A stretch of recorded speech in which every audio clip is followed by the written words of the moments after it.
नमस्कार दोस्तों, मैं राजीव खन्ना स्वागत करता हूं आपका ब्रजेश यदुवंशी मैथ क्लासेस पर। दोस्तों, रोज की तरह एक बार फिर मैं आपके सामने हूं। आज जो हम पढ़ेंगे दोस्तों वो मूल अधिकार का पार्ट 3 है ना। उसके अंतर्गत जो हम चर्चा करेंगे वो करेंगे शोषण के विरुद्ध अधिकार, जो अनुच्छेद 23 और 24 में इसकी व्याख्या की गई है, और उसके बाद धार्मिक स्वतंत्रता जो अनुच्छेद 25 से लेकर 28 तक इसकी व्याख्या करता है। तो बारी बारी हम एक एक अनुच्छेद के बारे में पढ़ते चलेंगे, अच्छे से समझते चलेंगे। दोस्तों, जैसा कि मैं हर वीडियो में आपसे बताता हूं कि ये संविधान की जो मैं आपको वीडियो आपके सामने लाता हूं, ये जो क्लासें आपके सामने आती हैं, ये आपकी परीक्षा के लिहाज से तो बहुत ही ज्यादा इंपॉर्टेंट है। लेकिन आप अगर संविधान के प्रति थोड़ी सी भी रुचि रखते हैं तब भी आप इन वीडियो को देखें और इसका लाभ उठाएं। तो चलिए दोस्तों, ज्यादा देर नहीं करते हैं, शुरुआत करते हैं आज के वीडियो की। मूल अधिकार, और जिसके अंतर्गत हम सबसे पहले पढ़ेंगे वो पढ़ेंगे शोषण के विरुद्ध अधिकार, आर्टिकल 23 और 24 के बारे में। ठीक, तो चलिए ज्यादा देर नहीं करते हैं, बढ़ते हैं। शोषण के विरुद्ध जो अधिकार है हमारे, वो क्या क्या है और हमारा संविधान इसके बारे में क्या राय देता है और हमें क्या अधिकार देता है। ठीक, तो सबसे पहला जो हम शुरुआत करने जा रहे हैं शोषण के विरुद्ध अधिकार है ना। इससे पहले हमने, आपको पता है, समता का अधिकार पढ़ा था 14 से 18, फिर स्वतंत्रता का अधिकार पढ़ा था 19 से 22। ठीक, आज जो होगा हमारा वो होगा शोषण के विरुद्ध अधिकार, जिसके अंतर्गत पहला जो अनुच्छेद आता है दोस्तों वो है 23, और 23वां जो है, इस अनुच्छेद का नाम है, इसमें जो सुविधाएं हैं, मानव व्यापार एवं बलात्श्रम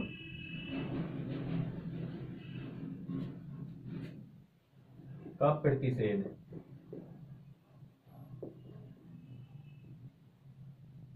ठीक है दोस्तों, ये आर्टिकल 23 है, अनुच्छेद 23 है, मानव व्यापार एवं बलात्श्रम का प्रतिषेध। ठीक है दोस्तों, अब इसके अंदर क्या क्या है, 3 बातें इसमें लिख दी गई है। सबसे पहले है बलात्श्रम। इसका क्या अर्थ है, इसका आप दूसरा अर्थ मत निकाल लेना, जो मैं आपको समझाना चाह रहा हूं वही आप समझना और वही आप लिखना अपनी कॉपी में, अपने रजिस्टर में। ठीक है, तो इसको ढंग से समझ लो कि बलात्श्रम का क्या मतलब है। इसका अर्थ होता है दोस्तों, किसी भी व्यक्ति के इच्छा के विरुद्ध कोई कार्य करवाना। ठीक, तो राज्य अपने नागरिकों को यह सुविधा देता है कि कोई भी, किसी भी नागरिक को, कोई भी, मतलब कोई बड़ा व्यक्ति हो सकता है, पैसे वाला हो सकता है, या कोई बल के आधार पर, मतलब किसी भी आधार पर आप किसी को जबरन कार्य के लिए नहीं बाध्य ठहराएंगे कि आपको ये कार्य करना ही होगा। तो इसका मतलब क्या हो गया, इच्छा के विरुद्ध कार्य करवाना, है ना। इच्छा के विरुद्ध कार्य करवाने से स्वतंत्रता। ठीक है दोस्तों, यानी अपनी मर्जी से तो व्यक्ति काम कर सकता है, लेकिन उसकी इच्छा के विरुद्ध उससे कार्य करवाना उचित नहीं है, ये संविधान इसकी इजाजत नहीं देता है। तो ये होगा इच्छा के विरुद्ध कार्य करवाने से स्वतंत्रता, है ना। कोई भी व्यक्ति अपनी इच्छा से ही कार्य कर सकता है। फिर दूसरा है दोस्तों बलात्श्रम हो गया, और है तुम्हारा जिसको कहते हैं बेगारी। बेगारी क्या क्या मतलब हो गया दोस्तों, कि किसी भी व्यक्ति से बिना पैसों के काम करवाना, है ना। तो इसमें आप लिख सकते हैं बेगारी का मतलब होता है बिना, बिल्कुल सिंपल भाषा में मैं आपको समझा रहा हूं।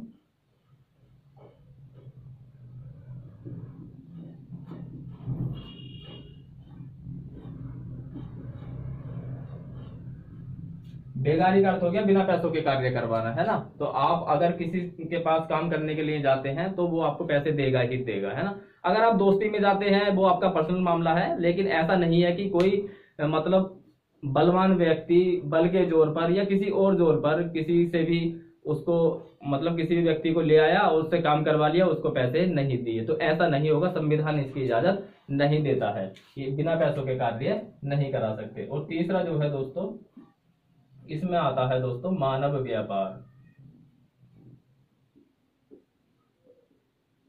मानव व्यापार या फिर मानव तस्करी। तो इसको तो आप बिना समझाए ही समझ गए होंगे कि मानव व्यापार का क्या मतलब हो गया। मतलब मानव के अंदर बच्चे भी हैं, स्त्रियां भी हैं और पुरुष भी है, ठीक है दोस्तों। लेकिन अधिकतर जो हमारे देश में देखा जाता है वो ये देखा जाता है कि स्त्रियों का और बच्चों का जो है ज्यादा ही व्यापार होता है। तो इसलिए संविधान इसकी इजाजत नहीं देता है और इसलिए ऐसे लोगों के खिलाफ कठोर कार्यवाही होती है, दंडात्मक कार्यवाही होती है, ठीक है दोस्तों। तो इतना आपको समझ में आ गया कि आर्टिकल 23 जो है वो मानव व्यापार एवं बालाश्रम का प्रतिषेध करता है ना। बालाश्रम का मतलब इच्छा के विरुद्ध कोई आपसे कार्य नहीं करवा सकता, अगर आपकी इच्छा नहीं है। बेगारी, बिना पैसों के आपसे कोई कार्य नहीं करा सकता। मानव व्यापार यानी कि बच्चों का, स्त्रियों का, पुरुषों का आप व्यापार नहीं कर सकते। किसी भी चीज का व्यापार कर सकते हैं लेकिन मानव व्यापार की इजाजत भारतीय संविधान नहीं देता है।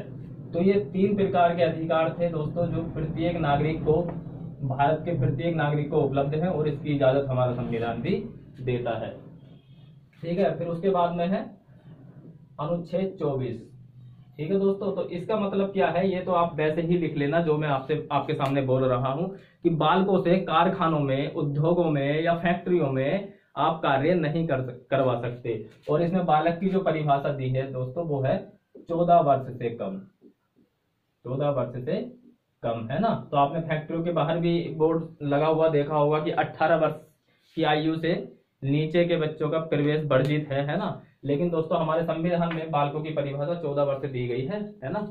तो यही आप लिखें कि 14 वर्ष से, अगर आपसे पूछा जाए आर्टिकल 24 में कितने वर्ष के बच्चों का कारखाने में जाना वर्जित माना गया है तो वो है 14 वर्ष से कम आयु के बच्चों को। अब ये फैक्ट्री, कारखाने, उद्योग तो है ही है, लेकिन जो दूसरे और उद्योग है उनमें भी दोस्तों बच्चों का जाना या प्रवेश करना वर्जित है। उनका मतलब उनसे आप कार्य नहीं करवा सकते हैं, ठीक है। ये वाली बात जो लिखी हुई है ये आर्टिकल 24 में लिखी हुई है। अब दोस्तों जैसे कि हमने आर्टिकल 23 पढ़ा और आर्टिकल 24 पढ़ा, है ना। अब दोनों में थोड़ा थोड़ा सा अंतर है। कैसा अंतर है देखो, सबसे पहले हम लेते हैं 23 की बात, फिर उसके बाद में लेंगे 24 की बात। 23 में और 24 में, इसमें क्या था, मानव समाज के ऊपर था, है ना। मानव में स्त्री पुरुष बच्चे कोई भी हो सकते हैं, और इसमें केवल बालकों के ऊपर था, मतलब बच्चों के ऊपर था। इसमें जो सुविधाएं थी ना उसका थोड़ा सा अपवाद है, और इसमें जो सुविधाएं थी उसमें भी थोड़ा सा अपवाद है। अपवाद क्या है ये भी आप समझ लीजिए। देखो, अगर राष्ट्रीय कार्य में कोई ऐसा ऐसा मतलब समय आ जाए कि राष्ट्रीय हित में अगर कार्य करवाना पड़ जाए, है ना, राष्ट्रीय हित में अगर कार्य करवाना पड़ जाए सरकार को, तो वो किसी भी व्यक्ति को उसकी मर्जी के खिलाफ भी कार्य करवा सकती है राज्य सरकार, है ना। ये वाली बात भी आर्टिकल 23 में ही लिखी गई थी अपवाद के रूप में, राष्ट्रीय हित में, है ना। इसमें ऐसा नहीं होगा कि जाति विशेष के रूप से कि इस जाति के लोगों को लाना है या उस जाति के लोगों को लाना है, ऐसा बिल्कुल नहीं होगा। लेकिन हाँ, राष्ट्रीय हित में अगर कोई कार्य करना पड़ रहा है तो वो बालाश्रम के उसमें नहीं आएगा, है ना। तो वो बालाश्रम की श्रेणी में नहीं आएगा। बालाश्रम की श्रेणी का मतलब क्या था, इसका मतलब ये था कि इच्छा के विरुद्ध कार्य करवाना। तो राष्ट्रीय हित में अगर कार्य करवाना पड़ रहा है तो वो इसके अंतर्गत नहीं आएगा, है ना। तो यहाँ पे कार्य कर सकता है। अब एक अपवाद इसमें था दोस्तों कि जैसे कि आपने देखा होगा, बच्चे होते हैं स्कूल के बाद, जैसे घर में ही कोई छोटा सा बिजनेस कर लिया है, दुकान कर ली है ना, किराना की दुकान कर ली है, या कोई और भी आपका घरेलू बिजनेस है, तो स्कूल के बाद वहां पर बच्चा बैठ सकता है। उसमें कोई दुविधाएं नहीं है कि पुलिस वाला आया भी, संविधान इजाजत नहीं देता 14 वर्ष से नीचे बच्चों की, और तुम दुकान पे क्यों बैठे हो, तुम्हारी मम्मी कहाँ है, तुम्हारे पापा कहाँ है, तो ऐसा नहीं होगा, है ना। तो घर के जो छोटे मोटे बिजनेस है उसमें ये व्यवस्था कर दी गई है कि हाँ, थोड़ा बहुत समय निकालकर बच्चे उसमें बैठ जाए, तो वो उसमें नहीं आएगा कि भाई बालकों का प्रतिषेध लगा हुआ है, तो वो बिल्कुल कुछ नहीं कर सकते।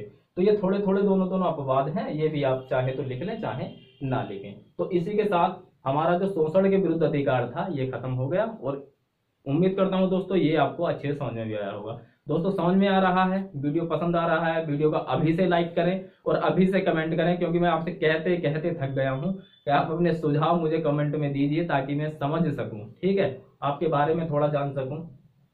तो या फिर मैं आपको कैसा पढ़ा रहा हूं, आपके समझ में कुछ आ भी रहा है या नहीं, तो ये सारी बातें आप लिख कर मुझे बताएं। तो हमारा एक सेक्शन खत्म हो गया, शोषण के विरुद्ध अधिकार। अब जो दोस्तों चलेगा हमारा वो चलेगा धार्मिक स्वतंत्रता। धार्मिक स्वतंत्रता, है ना। और इसका जो हिस्सा है दोस्तों वो आर्टिकल 25 से लेकर 28 तक आता है। तो सबसे पहले हम पढ़ेंगे अनुच्छेद इसके अंदर क्या है, इसके अंदर है दोस्तों अंतःकरण एवं धर्म को अबाध्य रूप से मानने की स्वतंत्रता, मानने की स्वतंत्रता।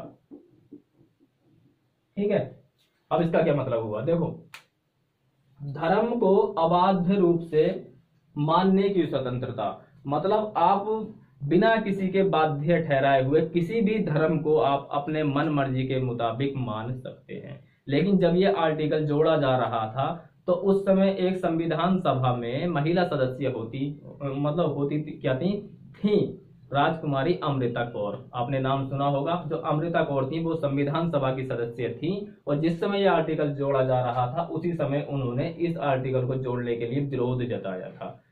उनका मानना यह था कि अगर इस तरह की स्वतंत्रता हम दे देंगे, है ना, क्योंकि इसके अंदर मानने की स्वतंत्रता के अंदर ना प्रचार की स्वतंत्रता भी है कि आप अपने धर्म की प्रचार भी कर सकते हैं, तो इसके अंदर प्रचार की स्वतंत्रता भी है। तो इसलिए अमृता कौर जी ने यह मुद्दा उठाया था कि इस तरीके का आर्टिकल, इस तरीके का जो बात है वो हमारे संविधान में शोभा नहीं देती है ना। क्यों, उनका जो तर्क था वो ये था कि अगर इस तरह की हम बातें संविधान के अंदर जोड़ देंगे तो कोई भी एक विशेष धर्म बलपूर्वक सही या मतलब किसी भी रूप में अगर वो चाहे तो प्रचार प्रसार के अंतर्गत धर्म परिवर्तन भी आता है और जो धार्मिक जो कट्टरपंथियां हैं ये और ज्यादा उभर के आएंगी, क्योंकि ये संविधान में ही लिख दिया कि आप धर्म को किसी भी रूप में मान सकते हो, किसी भी धर्म को मान सकते हो, अबाध्य रूप से मान सकते हो, सबसे बड़ी बात प्रचार प्रसार कर सकते हो। तो प्रचार प्रसार के दौरान ही ऐसी बहुत सारी कट्टरपंथियां किसी भी धर्म में उत्पन्न हो सकती हैं, जो कि आगे चलकर हमारे संविधान के लिए बहुत बड़ा नुकसान होगा, हमारे देश की जनता के लिए बहुत बड़ा नुकसान होगा। लेकिन ऐसा नहीं हुआ दोस्तों, क्योंकि हमारा जो देश है वो धर्मनिरपेक्ष देश है। धर्मनिरपेक्ष का मतलब क्या हुआ, ये प्रस्तावना में भी लिखा हुआ है।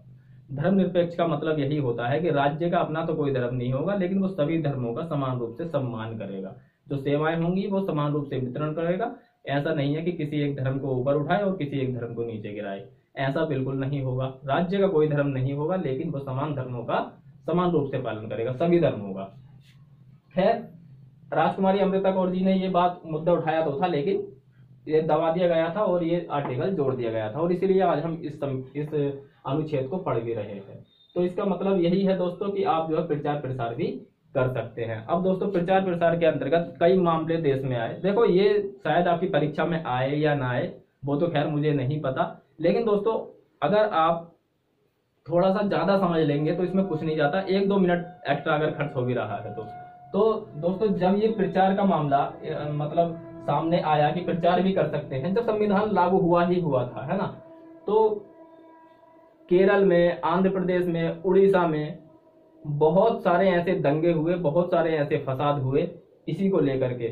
धर्म परिवर्तन जोरों सीमा पर था, एक धर्म दूसरे धर्म में जा रहा था, मतलब किसी धर्म के लोग दूसरे धर्म में जा रहे थे। खास तौर पर ईसाई जो लोग थे, मतलब ईसाई गुट और हिंदू गुट, इन दोनों में बहुत ज्यादा घमासान हुआ था उस समय, ठीक है, क्योंकि अलग अलग जगह ईसाइयों की सभाएं होती थी, चर्चाएं होती थी और प्रचार प्रसार होता था, तो बड़ी तादाद में लोग धर्म परिवर्तन कर रहे थे। तो ये मामला कोर्ट में पहुंचता है, वहां की, है ना, कोर्ट में पहुंचता है। तब जो एक बात रखी गई वो ये रखी गई थी कि प्रचार के अंतर्गत धर्म परिवर्तन भी शामिल है, धर्म परिवर्तन भी शामिल है। और इसका जो समर्थन कर दिया वो दोस्तों वहां की कोर्ट ने कर दिया था कि हाँ ये बात ठीक है, धर्म परिवर्तन कर सकते हैं। लेकिन बाद में जब दंगे भड़कते देखे तब एक केस आया जो आज तक चल रहा है धर्म परिवर्तन के आधार पर। आपने देखा होगा दोस्तों, हमेशा जब भी कुछ घटना देश में घटे ना, आप थोड़ा सा सोचा करो, है ना, कि ये संवैधानिक है या नहीं है।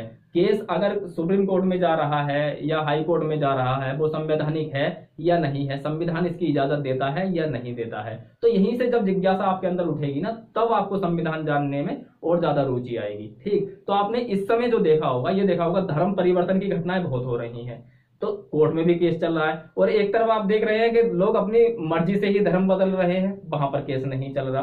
तो ये मुद्दा है क्या, भाई धर्म परिवर्तन या तो जुर्म है या फिर जुर्म नहीं है, दो ही बातें हो सकती हैं। तो ये दोनों बातें हैं दोस्तों, इसीलिए आपने देखा होगा धर्म परिवर्तन पर केस भी हो जाता है और धर्म परिवर्तन पर केस भी नहीं होता। कैसे होता है, जब ये मामला आया तो उस मामले में एक इसके बाद ही कोर्ट का जो फैसला आया था जो आज तक चल रहा, उसमें ये कहा था कि आप धर्म परिवर्तन चलो है प्रचार के अंदर, ये बात उन्होंने मान ली कि धर्म परिवर्तन इसके अंदर है, प्रचार के अंदर धर्म परिवर्तन है, लेकिन इसकी 3 शर्तें रख दी गई थी। क्या, सबसे पहले लोभ, लोभ मतलब लालच, फिर था बल, बल के आधार पर, है ना, और एक जो और सुविधा थी दोस्तों वो कपट मतलब धोखा। इन 3 आधार पर धर्म परिवर्तन नहीं हो सकता, यही आज चला आ रहा है। तो आपने देखा होगा कहीं पर इस तरह की सभाएं होती हैं ना, और वहां पर किसी दूसरे धर्म के व्यक्ति आए हुए होते हैं, तो वहां पर दंगे होने की क्या ज्यादा खतरा रहता है कि दंगे ना हो जाए, धर्म परिवर्तन हो रहा है। तो जो विरोधी दल होता है वो इन चीजों का सहारा लेता है कि ऐसे ऐसे हमारे लोगों को लोभ दिया जा रहा है धर्म परिवर्तन करने के लिए और इसकी इजाजत संविधान नहीं देता, या फिर हमारे लोगों को बल के द्वारा जबरदस्ती करके उनको धर्म परिवर्तन कराया जा रहा है जिसकी इजाजत संविधान नहीं देता, या फिर तीसरी बात कि हमारे लोगों को कपट से धोखे से उनका धर्म परिवर्तन करवाया जा रहा है ना, और इसकी इजाजत संविधान नहीं देता। तो इसलिए तो दोस्तों ये केस हो जाते हैं, इसलिए ये केस हो जाते हैं। लेकिन इससे अलग जिस व्यक्ति ने धर्म परिवर्तन किया है, अगर वो कहने लगे कि ना तो मुझ पे किसी का कोई बल है और ना मैं किसी लोभ में हूं, ना मेरे साथ कपट हुआ है, मैं अपनी स्वेच्छा से धर्म परिवर्तन करता हूं, तो वहां पर केस नहीं बनता है। तो इसलिए हमारा संविधान ये छूट तो देता है कि धर्म परिवर्तन आप कर सकते हैं, किसी भी धर्म में जा सकते हैं, लेकिन इस वजह से नहीं। तो इसलिए दंगे भी होते हैं और दंगे नहीं भी होते हैं। तो ये कहां से बात निकली अब आपको समझ में आ गया होगा अच्छे से। तो यही मेरा दोस्तों उद्देश्य रहता है कि पूरी बात आप तक पहुंचे, और मैं पहुंचाने में अगर सक्षम हूं तो अभी कमेंट बॉक्स करके बताएं कि आपके समझ में आ गया, क्यों इस तरह के मुद्दे उकड़ते रहते हैं। ठीक है दोस्तों, तो ये था आर्टिकल 25। अब इसके बाद जो अनुच्छेद आएगा हमारा वो आएगा 26। अनुच्छेद 26 में क्या है, धार्मिक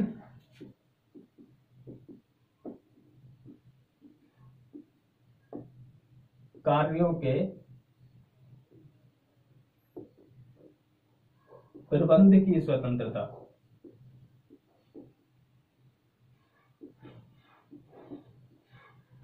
इसमें तो ज्यादा कुछ इस तरह से शब्दों का मतलब फेर नहीं है जो आपकी समझ में ना आए, ये तो आप पढ़ के ही समझ गए होंगे कि जो धार्मिक कार्य होंगे ना, कार्यों 2 बार लिख दिया, देखो ये गलतियां थोड़ा सा हो जाती हैं तो आप इग्नोर कर दिया करें। धार्मिक कार्यों के प्रबंध की स्वतंत्रता है ना, धार्मिक जो कार्य होंगे उनका प्रबंध आप कर सकते हैं। प्रबंध करने के कई तरीके हो सकते हैं, आप शिक्षा संस्थान चला सकते हैं, कोई भूमि चल अचल संपत्ति को आप बेच सकते हैं, खरीद सकते हैं, है ना, कुछ भी कर सकते हैं। तो ये सारी सुविधाएं जो देता है दोस्तों, ये देता है आर्टिकल 26। धार्मिक का मतलब किसी एक विशेष धर्म से नहीं है, और ना ही आर्टिकल 25 में था कि किसी एक, ये पूरे देश के नागरिकों पर लागू था, आर्टिकल 25 भी और आर्टिकल 26 भी, है ना। अब वीडियो अगर ज्यादा लंबा नहीं होता है ना तो आर्टिकल 25 के बारे में एक बात मैं आपको और बताऊंगा, लेकिन आपके परीक्षा के लिहाज से जितना जरूरी था वो तो मैंने बता ही दिया। अब देखो, धार्मिक कार्यों के प्रबंध की स्वतंत्रता ये देता है आर्टिकल 26, इतना आपको समझ में आ गया होगा।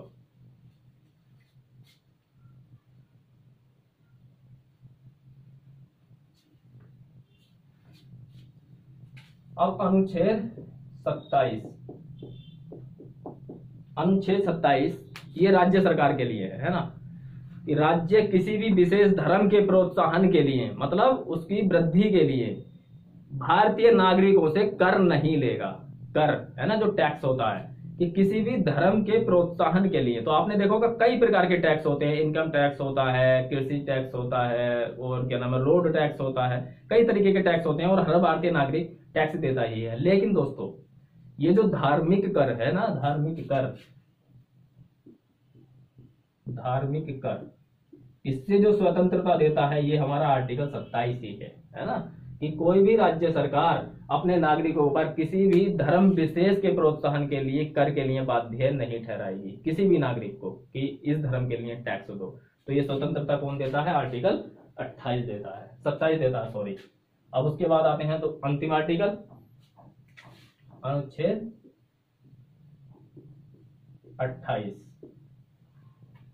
कुछ शिक्षा संस्थानों में, ठीक, कुछ शिक्षा संस्थानों में तथा उपासनाओं में शामिल होने की स्वतंत्रता। ठीक है, कुछ शिक्षा संस्थानों में तथा उपासनाओं में शामिल होने की या भाग लेने की स्वतंत्रता। ठीक, ये सारी बातें हैं आर्टिकल 28 में। लेकिन इसमें अगर पहली जो बात है वो ये है लिखी हुई कि राज्य द्वारा पूर्णतया जो अधिकरण में होगा राज्य के क्या होगा, मतलब शिक्षा संस्थान, कोई भी शिक्षा संस्थान जो पूर्णतः राज्य सरकार के कंट्रोल में है, मतलब जिसे राज्य सरकार चला रही है, कोई अन्य व्यक्ति नहीं चला रहा है, जैसे कि सरकारी स्कूल, उसमें किसी विशेष धर्म की शिक्षा नहीं दी जाएगी। ठीक है दोस्तों, ये बात किसमें लिखी हुई है, आर्टिकल 28 का जो पहला क्लॉज है उसमें लिखी हुई है कि राज्य द्वारा शासित या राज्य द्वारा संचालित कोई भी शिक्षा संस्थान हो उसके अंतर्गत किसी भी धर्म विशेष की शिक्षा नहीं दी जाएगी। ये है पहले के अंदर। और दूसरे में है, दूसरे में क्या है, हाँ, कुछ ट्रस्ट अपना शिक्षा संस्थान खोल सकते हैं, है ना। कुछ शिक्षण संस्थान, कुछ जो ट्रस्ट होते हैं अलग अलग, आपने देखे ही होंगे, नाम लेने से मैं बच रहा हूं, वो अपना शिक्षण संस्थान खोल सकते हैं और उनमें शिक्षा प्रदान कर सकते हैं, लेकिन किन शर्तों पर। पहली बात तो यही है कि उसे जो है राज्य सरकार की अनुमति लेनी होगी, है ना। कहते नहीं है कि मान्यता नहीं है, तो मान्यता उसको संबंधित सरकार से लेनी होगी, तभी वो शिक्षण संस्थान खोल सकते हैं, पहली बात, है ना। फिर दूसरी बात, अगर वो मतलब जो उसमें अंदर शिक्षा ग्रहण कर रहे हैं बच्चे, अगर वो इस समझदार नहीं है, मतलब ज्यादा ही बच्चे हैं, तो उनके अभिभावकों की यानी उनके पेरेंट्स की अनुमति लेनी होगी। ठीक है, ये सारी बातें काय में लिखी हुई हैं, ये बातें लिखी हुई हैं आर्टिकल 28 में लिखा मैंने इसलिए नहीं है क्योंकि दोस्तों ज्यादा वक्त इसमें थोड़ा सा लग जाता। क्या है, राज्य सरकार किसी भी अपने स्कूल में, सरकारी स्कूल में या शिक्षा संस्थान में किसी धर्म विशेष की मतलब शिक्षा नहीं देगी। दूसरी बात कि कोई भी ट्रस्ट अपना शिक्षण संस्थान खोल सकती है, उसे जो है आराम से चला सकती है। और तीसरी बात क्या थी कि इसमें जो है अनुमति लेना राज्य सरकार से जरूरी है, मान्यता लेना जरूरी है। फिर दूसरी बात, अगर आप बच्चों को पढ़ा रहे हैं और वो समझदार बच्चे नहीं है, बहुत छोटे बच्चे हैं, तो उनके अभिभावकों की मंजूरी लेना आवश्यक है। तो ये तीन बातें जो लिखी हुई हैं ये आर्टिकल 28 में लिखी हुई है। उम्मीद करता हूँ दोस्तों ये जो आपका शोषण के विरुद्ध अधिकार था और धार्मिक जो स्वतंत्रता थी अच्छे से आपके समझ में आ गई होगी, क्योंकि दोस्तों मैंने ऐसा कुछ नहीं छोड़ा जो एग्जाम में आता हो और मैं आपको ना बताऊं। ठीक है, तो अब चलते हैं थोड़ा सा आगे। क्लास तो वैसे आपकी यहीं पर खत्म हो गई है, आप चाहें तो अब जा सकते हैं, आपको छूट है। लेकिन अगर आप समझना चाहते हैं आर्टिकल 25, जो कि मैंने अभी थोड़ी देर पहले बताया था कि इसका बताऊंगा, ये मैं बता चुका हूं वैसे एक बार, लेकिन जिन लोगों ने वो वीडियो नहीं देखी थी ना, वो मैं यहाँ पर बताऊं। दोस्तों धार्मिक स्वतंत्रता में और आर्टिकल 44 मतलब आर्टिकल 25 और आर्टिकल 44 में एक जो मतलब इस तरह कह सकते हैं ना कि एक दूसरे के टक्कर के, एक दूसरे के सामने आ जाते हैं बार बार। तो इसमें है दोस्तों यूनिफॉर्म सिविल कोड और इसमें है धार्मिक स्वतंत्रता, आप जानते ही हैं धर्म को मानने की स्वतंत्रता है इसमें। अब इसमें दोस्तों जो गड़बड़ है ना वो ये है, मतलब इन दोनों में एक तरफ ये तो कह रहा है कि समान नागरिक संहिता, समान नागरिक संहिता, और एक तरफ आर्टिकल 25 कहता है धर्म को मानने की स्वतंत्रता। तो किसी धर्म में दोस्तों अलग अलग वो हो सकती है ना, जैसे कि शादी का उदाहरण मैंने उस दिन दिया था वही मैं दे रहा हूँ। एक धर्म है हिंदू धर्म, मान लो यहाँ पर एक शादी है, और ये मुस्लिम धर्म है यहाँ पर 4 शादी है। तो यहाँ महिलाओं के साथ अन्याय हो रहा है क्योंकि यहाँ 4 महिलाओं को एक ही हस्बैंड मिल रहा है, और यहाँ जो ये महिला है ना इसका पूरा अधिकार है अपने पति पर, लेकिन यहाँ पर नहीं है, है ना। तो ये जो महिलाएं हैं इनके साथ अन्याय तो हो ही रहा है, सीधी सी बात है। हमें इस रूप में नहीं देखना है कि मतलब हिंदू अगर मेल है तो उसे ये नहीं देखना कि मतलब मुस्लिम 4 मतलब शादियां कर रहा है तो मैं क्यों नहीं कर रहा, ये बातें शोभा नहीं देती हैं। तो इसलिए आप इस नजरिए से देखें कि यहाँ मुस्लिम महिलाओं के साथ अन्याय है कि उन्हें जो है एक ही पति मिल रहा है 4 को, और यहाँ बिल्कुल बराबरी है। या फिर आप यहाँ पर ईसाई भी ले सकते हैं, ईसाई महिला के साथ भी यही है। तो दोस्तों दूसरी तरफ हमारा संविधान क्या था, समान नागरिक संहिता, ये मूल अधिकार है, सुप्रीम कोर्ट जा सकते हैं। ये क्या है, ये राज्य के नीति निर्देशक तत्व है, राज्य चाहे तो लागू करे, राज्य चाहे तो लागू ना करे। तो इसलिए दोस्तों ये छोटे छोटे आर्टिकल होते हैं, एक दूसरे के बीच में कभी कभी आ जाते हैं। इस पर लंबी बहस है। ये तो एजेंडा है वर्तमान सरकार का कि यूनिफॉर्म सिविल कोड हम पूरे देश पे लागू करेंगे। अब से नहीं है, 1951 से ये, 1952 से ये, जब से ये जनता पार्टी की सरकार आई है ना अस्तित्व में, तब से है उनका यही टारगेट रहा है। यूसीसी, समान नागरिक संहिता, पूरे देश में एक कानून, है ना। तो चलो दोस्तों, मिलते हैं अगली वीडियो में। और अगली वीडियो बहुत इंपॉर्टेंट होने वाली है, जिसके बारे में मैं आपको सबसे पहले वाले वीडियो में, मूल अधिकार के पहले वीडियो में बताया था, है ना, संविधान की आत्मा, आर्टिकल 32 वो पढ़ेंगे। और उससे पहले जो अल्पसंख्यकों के अधिकार है 29-30 में वो पढ़ेंगे। 31 हटा दिया गया है, उसके बारे में चर्चा थोड़ी बहुत करेंगे, करी तो जो आपके काम की होगी। बाकी पूर्णतः जो क्लास डिपेंड होगी 29-30 और आर्टिकल 32 पर, है ना, संवैधानिक उपचारों का उपबंध। बहुत ही इंटरेस्टिंग क्लास होगी, देखना ना भूलिएगा। कल उस वीडियो को आपके सामने मैं लेकर के आऊंगा। और दोस्तों, अगर आप संविधान की और वीडियो देखना चाहते हैं तो इसी वीडियो के डिस्क्रिप्शन में मैंने पूरे प्ले लिस्ट का लिंक दे दिया है, आप वहां से देख लें। हिंदी व्याकरण की बहुत अच्छी अच्छी क्लासें चल रही हैं, आप लोगों का बहुत अच्छा प्यार मिल रहा है, उसके लिए बहुत बहुत धन्यवाद। तो आप उसका लिंक भी आपको मिल जाएगा इसी वीडियो में, मतलब डिस्क्रिप्शन में जब आप जाएंगे ना तो फिर पूरा प्ले लिस्ट का लिंक है, वहां से देख सकते हैं। वीडियो कैसा लगा अपने कमेंट के माध्यम से हमें बताना। दोस्तों, पसंद आया है तो लाइक करना, पसंद नहीं आया तो डिसलाइक भी कर देना। चलिए दोस्तों, मिलते हैं कल, तब तक के लिए नमस्कार।